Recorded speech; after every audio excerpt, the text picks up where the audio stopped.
Last summer you bought Anadarko, big oil company. Yes. And you described, I think you'd just gotten back from being with Warren for the weekend. Yeah. And you were describing that you didn't do all the analytics and you didn't do all of the research, but you used your bag of tricks and you flew out to Omaha. You and Warren spent the weekend. You called up the president of the Bank of America, got the money, made the deal. No, I didn't go to Omaha. Or where did you go? No, we have a telephone. Okay.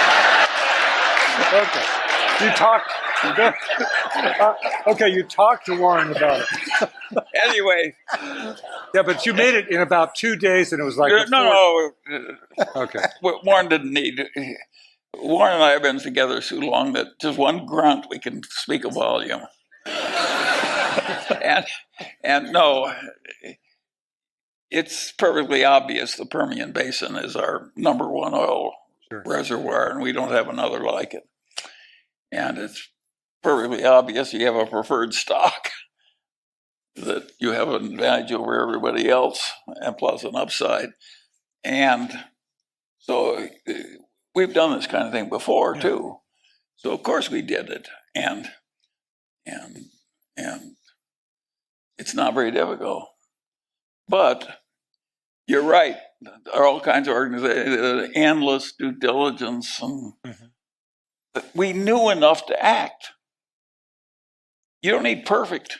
If you're 96% sure, that's all you're entitled to in many cases. And I see these people doing this due diligence, and the weaker they are as thinkers, the more due diligence they do. And of course, it's just a way of allaying an inner insecurity.